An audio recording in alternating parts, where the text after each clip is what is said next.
Police का निज़ाम हो जो हमारे पास रहे, ये नहीं कि सिर्फ पेट्रोलिंग की आता वो रहे भी वहाँ पे, और हमें एक सिक्योरिटी और सेफ्टी होती है। आज लोग हमने अपने सिक्योरिटी गार्ड रखे हुए हैं, जिस जिसके पास है, जो अफोर्ड कर सकता है। बेसिकली चीज़ ये है कि जो अफोर्ड कर सकता है वो तो कर लेगा, जो अफोर्ड नहीं कर सकता उसको भी प्रेशराइज किया जाता है पुलिस की तरफ से। मैं बताऊँ आपको, सच्ची बात बताऊँ ना, दिल से बात बताऊँ,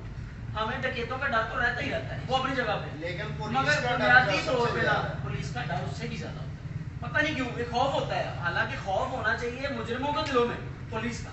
आम बिजनेसमैन के दिल में नहीं होना चाहिए खौफ किसी किस्म का। वो तो खुल के बिजनेस करे, उसका तो माइंड होना चाहिए सिर्फ बिजनेस की तरफ। अगर मैं एक शोरूम खोल के बैठा हूँ तो जाहिर सी बात है मेरे तवज्जो से 4 से 5 एम्प्लॉई हैं मेरे, जो मेरे साथ वर्किंग करेंगे, उनके भी घर चल रहे हैं, नहीं चल रहे। इसी तरह से जितने ताजर हमारे हजरात हैं उनके भी घर चल रहे हैं, खुले चल रहे हैं।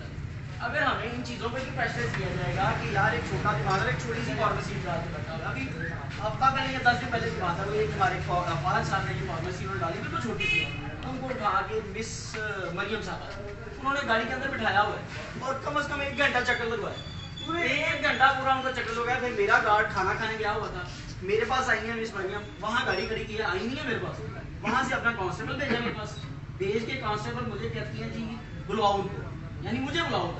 मैं उनके पास गया, उनका कोई बात नहीं जी, काबिल एहतराम है, हमारे लिए खातून है। मैं गया हूँ, मैंने उनसे कहा मैडम ये है हमारा गार्ड, खाना खाने के लिए गया, क्यों गया खाना खाने के लिए? तो लगती है हर बंदे को जाना तो पड़ता है। अगर आपको नहीं है तो आप अपने ये पेट्रोलिंग पे जितने आते हैं मुलाजमीन, इनसे पूछते मेरा गार्ड है, ये नहीं कि मैंने गार्ड नहीं रखा हो, बुलाए उसे। हमारे ऊपर ऐसा ना किया जाए कि हम बिजनेस की तरफ तवज्जो कम दें और पुलिस से डरने की तरफ तवज्जो ज्यादा दें, ऐसा काम नहीं होना चाहिए। हम अब बाजार में पिछले 4 घंटों से, मैंने रजा साहब से भी बात की थी कि मैं ये आज लाइव करने लगा हूँ थोड़ा सा इनिशिएटिव कि जितने दुकानदार हैं उनको इकट्ठा करूँ। हमारी मीटिंग भी हुई है 2 बजे, इससे भी ज़्यादा दुकानदार हज़रात इकट्ठे हुए, तो ज़्यादा टाइम नहीं निकलता अपने बिजनेस में से, तो वो इकट्ठे हुए, तो उन्होंने अपनी अपनी सजेशन दी, राय दी। फिर हमने सोचा कि हम रजिस्ट्रेशन दोबारा से करते हैं, जितने दुकानदार हैं, कितने ज़्यादा से ज़्यादा दुकानदार इकट्ठे होते हैं हमारे पास, हम उनकी लेते हैं आउटपुट और जो भी हम इलेक्शन का अनाउंसमेंट करते हैं, और यहाँ पे एक अच्छी तंजीम, स्ट्रॉन्ग तंजीम बनाई जो पावरफुल हो, जो ये थ्रेट होते हैं डकैतों से भी होता है, पुलिस वालों से भी होता है, ये कम से कम बचा जाए। पहला मरला तो हमारा ये है। दूसरा मरला उसके बाद ये है कि हम यहाँ पे सिक्योरिटी गार्ड्स अपने तौर पे जो कर सकते हैं, एफर्ट जितनी है, जाहिर सी बात है वो बेचारे कितना शेयर करेंगे, शेयर करेंगे तो चलेंगे, एक बंदा तो किसी तरीके से अफोर्ड नहीं कर सकता, तो फिर यहाँ पे हम पेट्रोलिंग करें अपने गार्ड्स की भी, कम से कम एक तो हो जाए। बाकी हमें तो यहाँ पे चाहिए एक तो पुलिस की पेट्रोलिंग चाहिए, बुनियादी चीज़ एक पुलिस की, कम से कम ये चौक जो है ना हमारा पीछे डोरे बेकर्स पे तो खड़े होते ही है, रात को नाका रजा साहब ने लगाया था, मैं देख के गुजरा था, ये नहीं कि नहीं लगाया था, और ये बड़ी मेहनत कर रहे हैं, हम लोग अप्रिशिएट करते हैं इस चीज़ पे। मगर हमें इस चीज़ के रिगार्डिंग ये इश्यूज अगर आते हैं, वो पुलिस वाले को क्यों मारा उसने, फिर मेरी एएसपी साहब से मुलाकात हुई आज से 5 दिन पहले, उन्होंने कहा वो आइस का आदि था, तो जाहिर सी बात है उन्होंने ऐसे ही काम कर लिया। क्या रजा साहब अपना मुझे ये बताएं शांति है, तो जाहिर सी बात है इस तरह से होता है, अगर आइस पे कंट्रोल करेंगे इसके मगर खेती में कंट्रोल हो जाएगा और इन चीज़ों में कंट्रोल होगा। ये आप लोगों ने देखना, ये हमारा कंसर्न नहीं है, हमारा कंसर्न ये है कि हमें एक कम से कम एक हिफाजती तहवील मिले और हमें सुकून मिले, हम अपने कामों की तरफ तवज्जो दें, ना कि इन चीज़ों की तरफ तवज्जो दें, फिर जाके हम चीज़ों को सॉर्ट आउट करें। सर जिसके साथ प्रॉब्लम होती है यहाँ पे, उसके बाद पुलिस वाले यहाँ पे आते हैं, कोई भी ऑफिसर्स हों, एएसआई हो, सब इंस्पेक्टर हो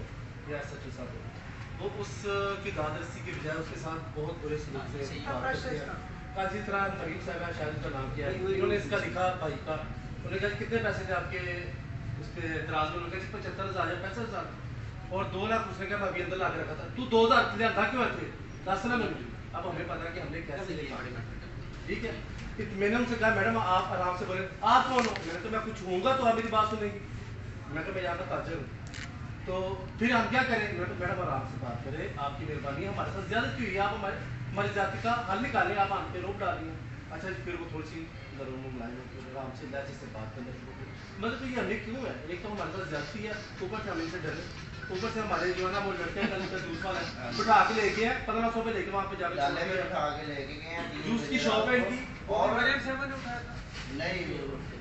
नाम नहीं इनको पता, नाम नहीं हमें पता। वो रावी पुल के ऊपर उन्होंने 1500 रुपया लेके छोड़ा, कहते 2000 रुपया दो फिर छोड़ेंगे वरना नहीं छोड़ेंगे। ये नहीं पता, वो लड़का अभी सोया हुआ है, जूस 24 घंटे हमारा 24 सर बहुत तंग करते हैं मैं भी आपको अपनी बात करता हूँ, आप हमें मजबूत करेंगे तो मजबूती में आएगी। अगर आप हमारे ऊपर खौफ और राज में लाएंगे तो हम तो सर डर जाएंगे, हम तो आपको डरते 1-5 भी कॉल की वैसे भी कॉल नहीं करेंगे, हम कहेंगे यार ये उल्टा हमें प्रेशर कर जाती है। और हकीकत ऐसे ही होता है। ठीक है फेक कॉलें तो आती हैं, कई लोग करते होंगे, लेकिन जो सामने कॉल होती है उस पर भी हम करते हैं कि आपने कॉल क्यों इतनी बार की है, क्यों कर रहे हो, क्यों टेंशन दे रहे हो। सर ये तो मान कर दिया आप हमारे लिए हमें आपने सिक्योरिटी तोहफा देना है तो हमें चलना है। आप हमें सिक्योरिटी नहीं देंगे हम कैसे चलेंगे सर। उल्टा प्रेशर बिजनेसमैन को हर तीसरे बिजनेस को प्रेशर करते हैं। देखो सर जो आपने महाफौजी इधर ढूंढते हैं ना, आपको एक सच्ची बात बताती हूँ, 90% वही माफ है इनके दोस्त होते हैं। मैं आपको दिल की बात बता रहा हूँ, कहना नहीं चाहिए। एक तो पहले भी पुलिस वालों से बात होता है यार आप हमारे खिलाफ इतना आप नहीं बोलते किसी को, आप हमारे देखिए कॉपरेट करेंगे, हम आपकी तरीके करेंगे, लोग भी करेंगे, लोग आपकी काम की तरीके करेंगे ना, आपकी थोड़ी करनी है, लेकिन तब काम दिखाएंगे तो हम करेंगे। ऊपर से आप हमें प्रेशर करते हैं, ओए पुलिस तुम्हारे लिए कर, बाकी लोग ओए तुम्हारे लिए बैठी हुई है यार, ना बैठो हमारे लिए, कम से कम हमें सुकून तो दो यार, तब तो जीने तो दो ना, ये तो जीने भी नहीं दे रहे। सब बुनियादी तौर पर ना रवैये मैटर करते हैं। मुझे ये नहीं समझ आती जो ऊपर वाली पोस्ट पर बंदा होता है वो बड़ा शाइस्ता और बड़ा इस तरह से होता है, आप हो गए शान साहब हो गए, मैंने मुलाकात की है उनसे, तो वो बड़े शाइस्तगी से बात करते हैं। और मैं कहता हूँ SHO साहब भी शायद शाइस्तगी से बात करते हो, छोटे जो होते हैं पता नहीं समझ नहीं आती क्यों छोटे छोटे फिरौना आ जाते हैं, ये मुझे नहीं समझ आती आज तक ऐसा है क्यों कि रवैये तब्दील करने पड़ेंगे, क्योंकि हम भी मजबूर है, ताजर है, हम क्या करेंगे यकीन करके जाने खुदा की कसम अगर हमारे पास इतने वसाइल हो ना, आज अमेरिका का वीजा लगवाए तो चले सच बात है, छोड़ दे यहाँ से वाइंड अप कर दे बिजनेस, क्योंकि इतने फटे हो चुके हैं, इतने तंग आ चुके हैं कि यार हर बंदे सिर्फ बस नहीं चलता, सच्ची बात बताए ना, बस नहीं चलता, यूरोप का अमेरिका का वीजा लगाए और यहाँ से क्योंकि इतना टफ